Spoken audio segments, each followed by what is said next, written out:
Hi, Francoise. Welcome back to Thinking with the Heart in Mind dialogue. We haven't done one of these for a while. And the purpose of our dialogue today is to update people on what's been happening on our journey. And I want to start us off by asking you this question, which is, what have you noticed happens when one listens to thinking with the heart in mind? Hmm. Thank you, Trisha, for the welcome. And it's good to be back in dialogue and to be offering these dialogues to people who may be interested in this question in particular, but in also the program, Thinking with the Heart in Mind, which is what we've been talking about through these series of dialogues. And I think what immediately comes to mind is I suppose the act of thinking with the heart in mind, Mm. or the state even of thinking with the heart in mind. And it strikes me that it's such a juxtaposition to how we find ourselves in the world and how we find the world at this particular juncture, I suppose, in human history. Um, it seems to me that we are in a time of um, I suppose increasing fear, increasing turbulence, uncertainty, volatility. Fear is an ingredient, a very human, natural human response to unpredictability and change. And it's not like, I mean, impermanence is a feature of our world, a kind of like blueprint of reality, but it's the in our social contract, the way in which we engage each other, it feels as if there is more unpredictability and more uncertainty and a greater sense of disconnection. And certainly for me, having worked in the field of media, I see this playing out on the political scale at levels that I haven't noticed before, and also increasing warmongering. Um, and big changes, AI is suddenly here, and what does that mean? And what does it mean for your kids and for their futures? And what does it mean for me and my future? And so I suppose in this space of disconnect and fear and the sense of scarcity and turbulence, thinking with the heart in mind is this real invitation into a new way of being in relationship with ourselves and with each other. And I think that's really needed at this point in time. What do you think, Trisha? Hmm. Yeah, and it's interesting what you're saying because I think in the presence of that, I mean, I find it hard to even say the words increased levels of uncertainty because it almost feels to me like how much more uncertain can things get? You know what I mean? Um, it's pretty exponential, it feels like to me, and has been for quite some time. And you know what I know, what you know, what many of the people that will be watching this dialogue know is that under under that kind of pressure, you were talking about fear as being a natural human response to uncertainty. Under pressure, human personalities often revert to what one in Jungian terms would call the shadow aspects of self or of the personality. So, just by way of example, people who, when they're at their best selves, are magnificent leaders who are able to be courageous and lead from the front and give wonderful, clear direction and bring people along with them. Under pressure, they turn into my way or the highway bullies.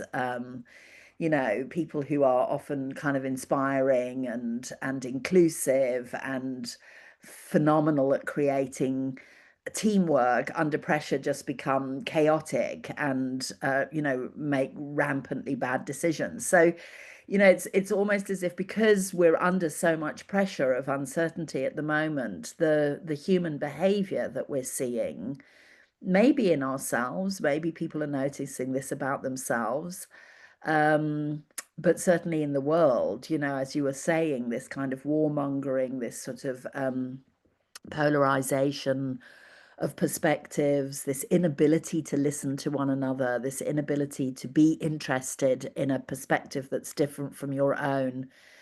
And all of this in this increasingly hectic pace of change, in this kind of hurry up, hurry up, hurry up world, which doesn't allow for listening to the heart. We have to slow down to listen to the heart. And listening to the heart is much less um, black and white. It's much more nuanced. And so it requires a certain space making, to listen to thinking with the heart in mind. But it's absolutely clear to me that it's what's needed. And, this, I've been raving about, and my latest newsletter that's coming out tomorrow, in fact, is about this huge inspiration that I've received from listening to this podcast, the On the Way podcast, with the interviewer interviewing Ian McGilchrist. And he's talking about our world being like someone who's had a stroke in the right hemisphere of the brain, which causes a complete incapacity of empathy and connection, and reduces us to people that only think about, what use is this to me? What use can I make of this? And this very, very narrow focus. So I think those of us that are wakeful enough to noticing what's going on are experiencing a lot of pain around the world in which we live.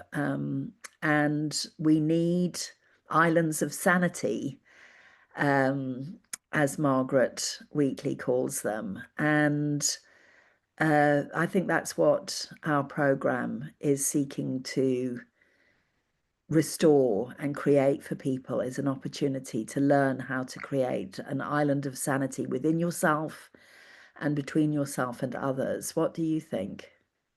I love that reference to islands of sanity. And I think from this sanctuary, this place where you are an island of sanctuary, and where you can be an island of sanctuary in communion, in community, a small group, a work team, a family, a slightly larger group, a church group, or a community organization.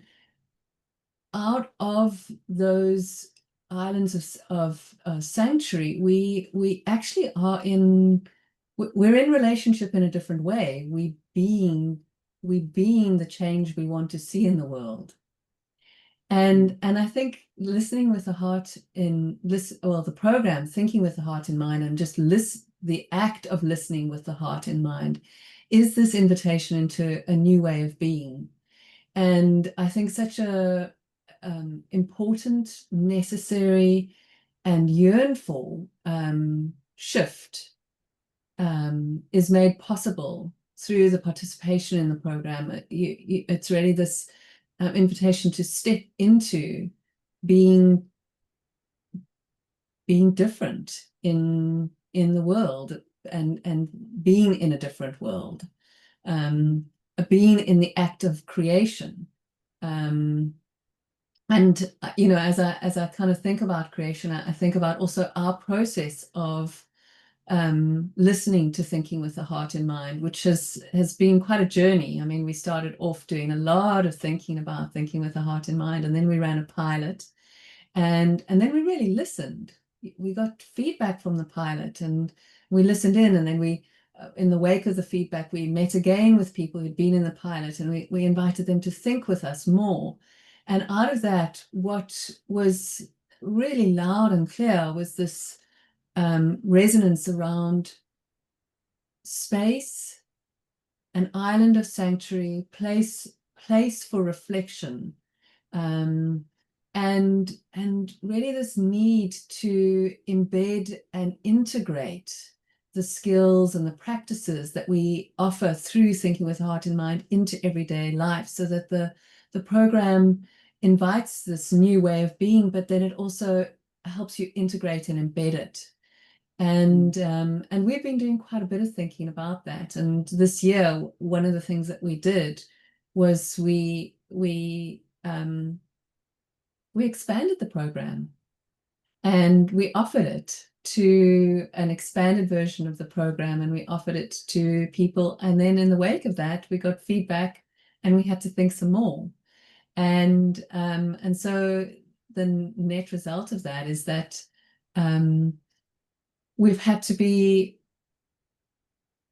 grounded in how we create space and time, given the reality of the world that we live in, which is busy, busy, hurry up.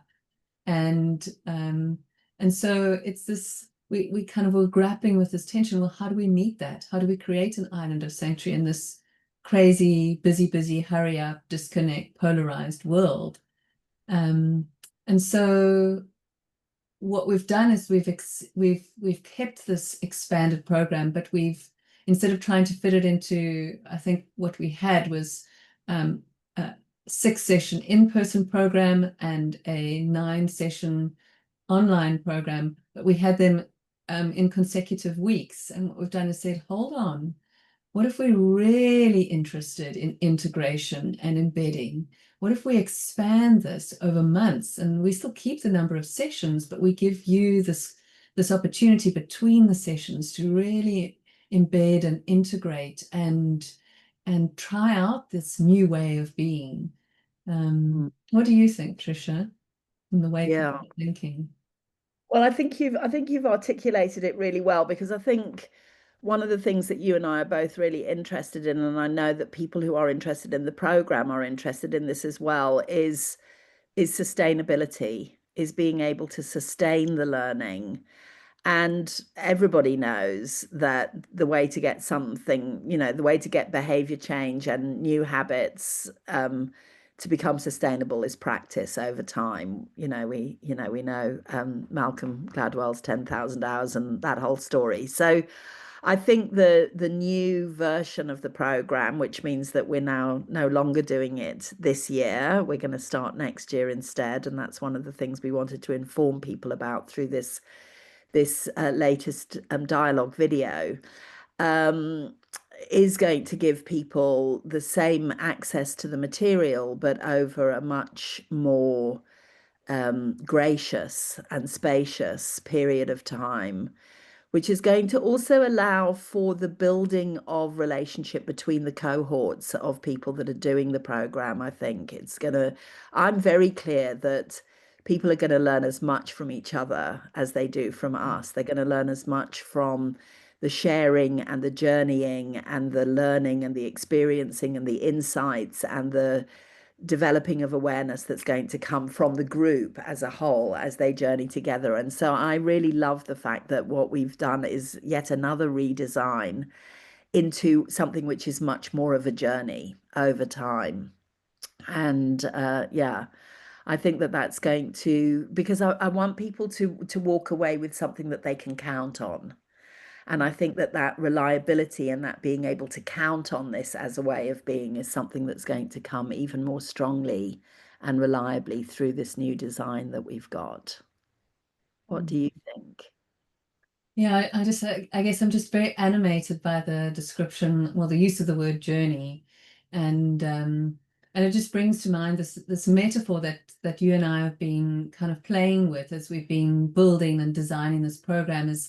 And we surfaced it in our thinking a little while back. This metaphor of those, I think they're sometimes wind charms or wind spirals that, as they turn, as they spin in the wind, there's this sense of this journey. This, are they spiraling in or are they spiraling out?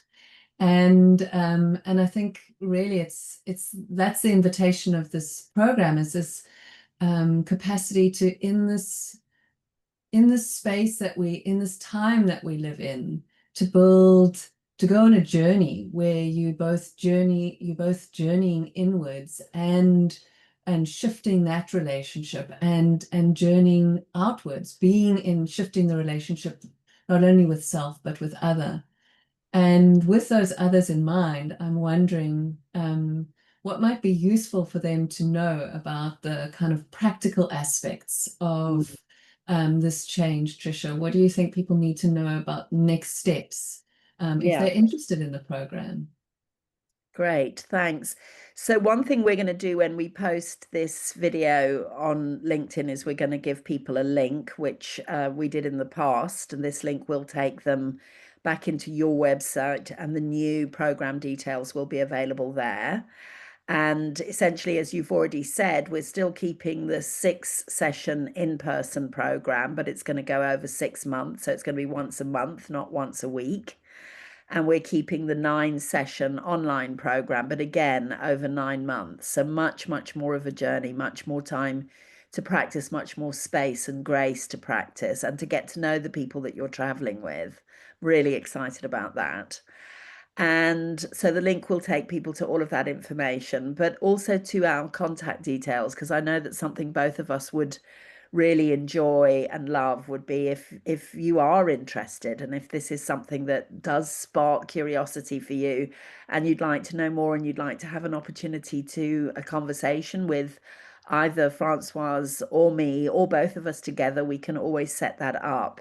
We'd love to hear from you. We'd love to dialogue with people. We'd love to hear what our thinking has sparked in your heart and to listen to your thinking with the heart in mind and really co-create the journey with you. So please do reach out if you'd like to know more. Anything you want to add just to finish off, Francoise? Just to say thank you to anyone who's been listening to this and to reiterate that warm invitation to explore with us. What does it feel like? What is the sense of listening with the heart in mind and what is the thinking that emerges? And please reach out. It would be, if you're thinking about doing this program, it would be wonderful to actually create space for heartfelt thinking before you step in. Thanks, Great. everyone. Bye, Thank Trisha. you. Bye, Francoise.